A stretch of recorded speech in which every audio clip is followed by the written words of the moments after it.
What's up guys, welcome to another range day. Today we're going to be shooting my brand new Shadow Systems MR920P. Guys, if you enjoy the content that I'm making, then please make sure to like and subscribe and leave me a message down in the comments section. I hate asking, but it really does help with the algorithm a lot, so I really appreciate it. And if you ring the bell icon, you should get notifications when new videos are released as well. Additionally, if you want to get more Chester's Hobbies content, you can follow me on Instagram where you can see what I'm working on and get previews of upcoming videos. And I'm also pretty active on Reddit if you'd like to follow along with the conversations there. Alright, well that's enough of that, so let's get back to the gun of the day, my brand new Shadow Systems MR920P. Now this gun was actually announced with quite a bit of fanfare at SHOT Show 2024, and it was something that a lot of the fans of their full-size DR920P and subcompact CR920P had been asking for. Now prior to this year, I had actually never owned or even handled any of the Shadow Systems guns. I recognize that they were basically highly refined and heavily upgraded Glocks, but I'm honestly not a huge fan of the Glock platform personally. I absolutely respect Glocks as excellent tools and reliable firearms, and I actually even got my start in competition shooting with a Glock 34 back in 2017. But for me personally, I've always been more of a fan of things like CZs, 1911s, and 2011s, and even other polymer framed pistols that have similar grip profiles. Now I do really love the low bore axis of Glock pistols, but the grip angle takes a little bit of adjustment for me when I'm going back and forth between shooting my other guns, and at the end of the day, I guess I just find them to be kind of vanilla or maybe even a little boring personally. Now listen, don't hate me here guys, I don't hate Glocks, they just really aren't my favorite, but I do have a lot of respect for them. That said, I do really enjoy shooting pistols with compensators, so after seeing a lot of great raving reviews of the DR920P while researching guns that I wanted to feature on the channel this year, I ended up picking one up earlier this year to give it a shot, and I've got to say,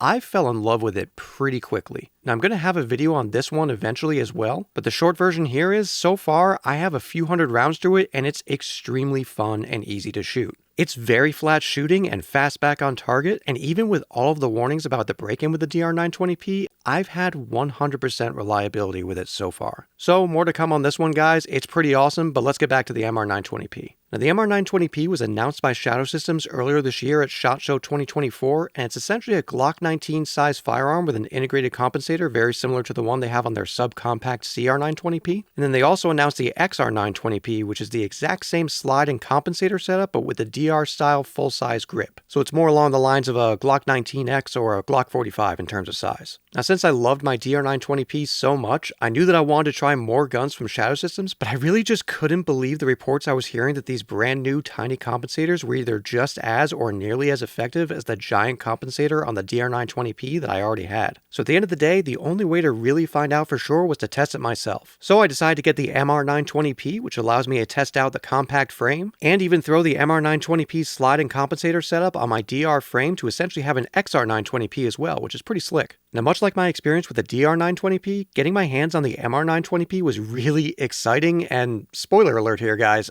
I fell in love with this gun almost immediately once I started shooting it. Now we'll talk about that more in a little bit, but first let's get into the features of the MR920P. So starting with the frame, this was the first thing that really resonated with me when I first got my hands on a Shadow Systems gun. The texture on the frame is much better than a standard Glock to me. It's got kind of a high or a mid-grit sandpaper style texture, which I really like. It helps me plant my hands firmly on the grip. It feels great. I also really like the textured memory pad above the trigger guard, which has a slight bump in it that can be used almost like a gas pedal, which is a really nice touch. The magazine release button and the slide lock and release lever are pretty standard. They're pretty much a perfect distance for my thumb to use without breaking my firing grip, so there's no issues for me there. And I actually really like the Shadow Systems mag wells. They're nothing too fancy really, but they're very effective at speeding up and smoothing out reloads, and especially with the compact frame, it really presses my hands up into the beaver tail and the nicely undercut trigger guard, giving me very firm pressure, control, and confidence when holding the pistol. Now I've tried and wanted to like the Glock 19 in the past, but the grip was always just a pinch too short for me. But this Shadow Systems grip frame with the magwell feels nearly perfect to me size-wise. I would say that it almost has a very Goldilocks kind of feel for me. A lot like the CZ-P01, where the size of the grip is such that there's really no extra or wasted space, and no part of my hand is hanging off or catching on anything uncomfortably either. It's a great fit for my kind of odd medium-sized hands with unusually long fingers. Now, they also have interchangeable back straps like many other polymer frame guns on the market, but Shadow Systems takes it a step further by having the backstraps actually change your point of aim with the pistol. It's a really cool idea, and what I love about this is that it lets me take advantage of a more standard style grip angle without that Glock slant, so it's a lot easier to jump back and forth between this gun and others in my collection, which is a big win for me personally. Now the trigger's pretty good. It's a hinged Glock style trigger, but with a lighter and more satisfying break than a standard Glock trigger. The reset is clean and tactile and kind of pushes your finger forward a little bit, which helps with follow-up shots. It's definitely not an amazing trigger when you compare it to something like a 2011, a CZ hammer-fired gun, or even other polymer striker-fired guns like say Walthers or Canics, but it's still a very good and highly usable trigger. Now getting into the slide, I absolutely love the way Shadow Systems designs their slides both functionally and aesthetically. The slide serrations are very effective. They're not too sharp, but I think they're grippy enough to use under most conditions. The lightning cuts work great at both reducing the reciprocating mass of the slide while also highlighting the awesome looking bronze fluted barrel. And I really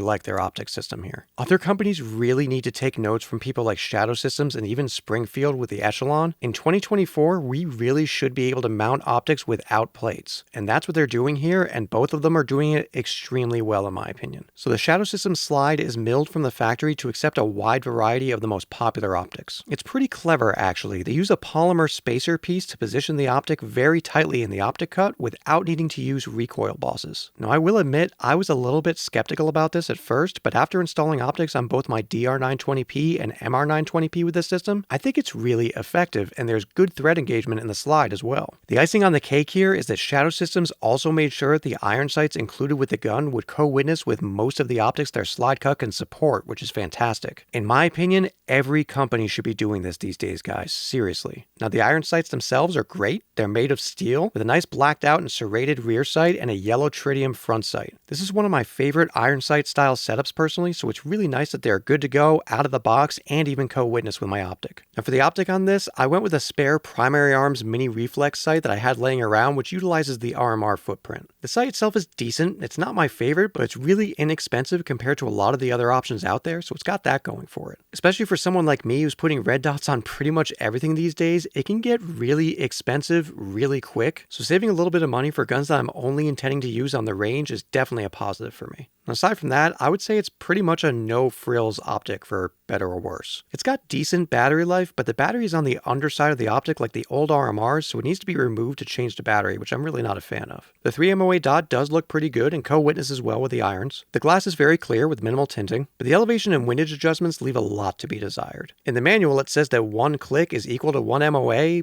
but there's no clicks at all on any of my examples for elevation or windage. It's just a straight continuous adjustment and it's very sensitive. So I'm really not crazy about that personally, but so far they do seem to hold 0 once it's set, so hopefully that continues to be the case. It has auto shut off after like 10 hours I think it is, but no shake awake, which is kind of to be expected at this price point. And one kind of weird quirk that I've noticed, and I think I have about 3 of these now, and this happens with all of them, when I turn it off, it doesn't instantly power the dot off like the rest of my dots do. It sort of slowly powers down and dims the dot until it's almost off, but not completely. It's almost like it's in a night vision mode or something, because in the right light, I can see an extremely faint dot still visible in the window. Now, I suppose it's possible that I'm seeing a reflection of the emitter in the glass, but I haven't really seen that with any of my other dots before, and honestly, it's so dim, I can't imagine it's using too much battery life, really. But again, I'm only putting these optics on range guns, so it's not a huge deal for me, and I do enjoy using the optic under live fire, and I think the silhouette is pretty attractive for the price point, but I don't think it's necessarily something that I would recommend for serious use. And then lastly, of course, we come to one of the biggest selling points to this particular firearm, the compensator. Shadow Systems has been using some really innovative quick detach compensator designs for a few years now, and it actually attaches to and detaches from the firearm without the need for a threaded barrel, which is great for folks that happen to be in band states. Aesthetically, I have to say I think the way they integrated the compensator into the slide design is really clean looking. Now the design itself is really neat, but at the end of the day, I'm more interested in how well it performs, and in looking at it,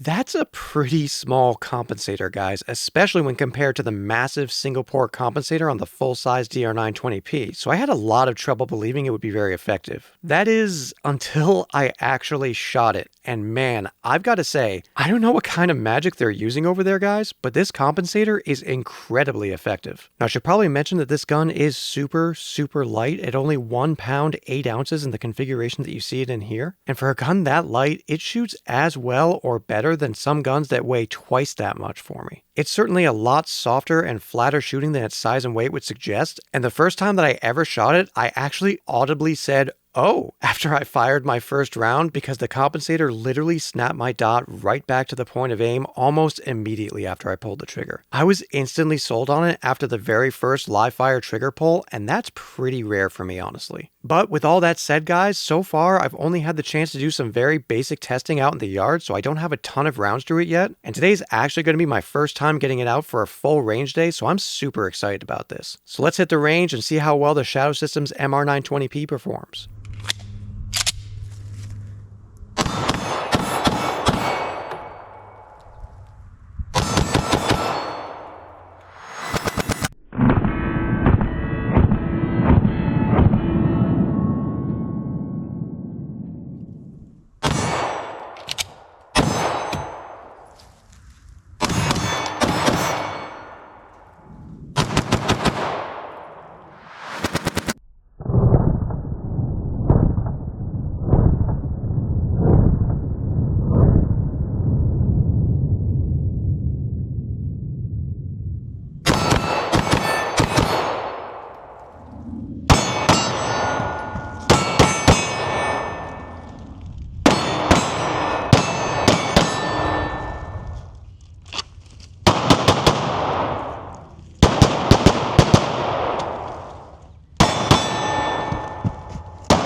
So guys, a lot of people have been asking me about these new infinity targets that I've been using. These are self-healing, weatherproof targets made from recycled rubber by Infinite Defense, and they're estimated to last for about 7,000 rounds, which is pretty impressive. I love that I can safely shoot them at any range that I want, even point blank, and all I have to do to reset them is hit them with a little spray paint. I would definitely recommend them as convenient, portable targets for up-close training and fun on the range. If you want to try some out for yourself, you can use the code Chester10 to save a little bit on some great targets. Alright, now back to the video.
Alright guys, I had a blast today. I actually ended up shooting over 400 rounds today, which was way more than I intended on shooting, but unfortunately I did have some technical difficulties with my camera equipment that made me have to reshoot a bunch of stuff. It's not the end of the world, and at least in those 400 plus rounds, I had 100% reliability from the MR920P. Now, even though that is what I would expect from a gun of this caliber, that's not always what you actually end up getting, so that was really great to see. The barrel did get a little bit dirty, but with this nice bronze finish, it should wipe clean without issue. Now, as far as the shooting experience goes, the grip frame is excellent in my opinion. I love the lightly stippled or sandpaper style texture, and the size is just barely big enough for my hands without feeling too big or too small, and that magwell really helps keep your hands nice and high on the grip. The light weight of the gun, which is only 1 pound 8 ounces as configured here, felt great, and it was super easy to transition rapidly from target to target. I'm also a big fan of the textured memory point and thumb rest, and the really nice magwell that made reloads super easy and fun. I can confidently say that no matter how poor my presentation was in bringing the magazine up to the magwell just simply wouldn't let me miss a reload. It was really nice. The mag release is pretty standard for a Glock style handgun. It worked well enough, although there were a couple of times that my right hand was maybe covering the back side of the mag release and would prevent it from fully depressing, which would then keep the magazine from dropping free when I wanted it to. But I would definitely say that that's a training issue on my part since I really don't shoot Glock style handguns very often. I also used a Surefire X300 weapon light with my Filster floodlight holster for some of the session, and that worked really well actually. It felt very natural. The primary arm's red dot was decent. It's held zero for a little over 500 rounds now total, which is good. I will say that I do wish the window was a little bit bigger, but that's not necessarily a huge deal. I was, however, surprised that it couldn't get any brighter than the max setting it has here though. It was totally fine for me today. I would say it was essentially perfect from a brightness standpoint, but it really wasn't a super bright day out for the most part, and the fact that it couldn't go any brighter might be concerning on a bit of a brighter day. Now, as for the recoil impulse,